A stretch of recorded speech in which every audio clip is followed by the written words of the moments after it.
कहानी की शुरुआत एक गांव से होती है। गांव का नाम रामगढ़ है। ये गांव हरे भरे खेतों और शांति के लिए मशहूर था, लेकिन गांव के किनारे एक पुरानी जर्जर हवेली थी। लोग उसे काली हवेली कहते थे।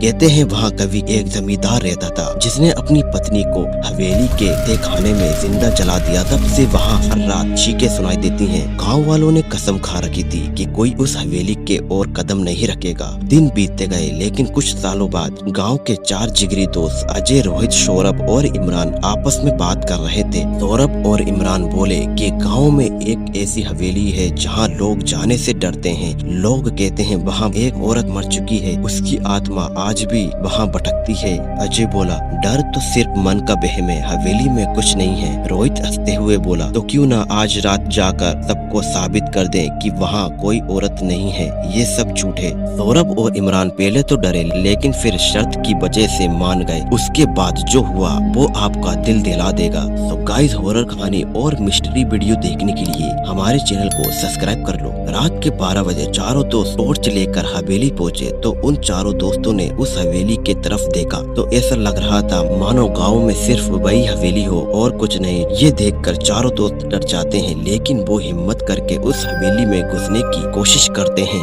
वो धीरे धीरे आगे बढ़ते हैं। आगे बढ़ते बढ़ते वो चारों दोस्त उस हवेली के दरवाजे पर पहुँच जाते हैं। हिम्मत करके वो चारों दरवाजा खोलकर अंदर घुस जाते हैं। जैसे ही वो अंदर घुसते हैं, दरवाजा अपने आप जर्क की आवाज के साथ बंद हो जाता है। घबराहट से लत होकर वो गेट को खोलते हैं, लेकिन गेट नहीं खुलता। वो देखते हैं कि अंदर धूप, अंधेरा और बदबू थी। दीवारों पर खून जैसे लाल धब्बे बने थे। अचानक ऊपर से पायल की छन-छन की आवाज आई। चारों ने टॉर्च से ऊपर की ओर देखा तो उन सबकी आंखें फटी की फटी रह गईं। सीढ़ियों पर एक औरत उतर रही थी। उसका चेहरा आधा जला हुआ था और आंखें अंगारों की तरह लाल चमक रही थी। औरत धीरे धीरे बोली, क्यों आए हो मेरी मौत का राज जानने? मैं इस हवेली की रानी थी, मेरे ही पति ने जिंदा जला दिया था। अब जो भी जहाँ आता है मैं उसे अपने साथ ले जाती हूँ। अजय ने कांपते हुए बोला, हम तो बस देखने आए थे। वो औरत जोर से हंसी। हवा का तेज झोंका आया और चारों की टॉर्च बुझ गई। उस हवेली से चीखें सुनाई देने लगी।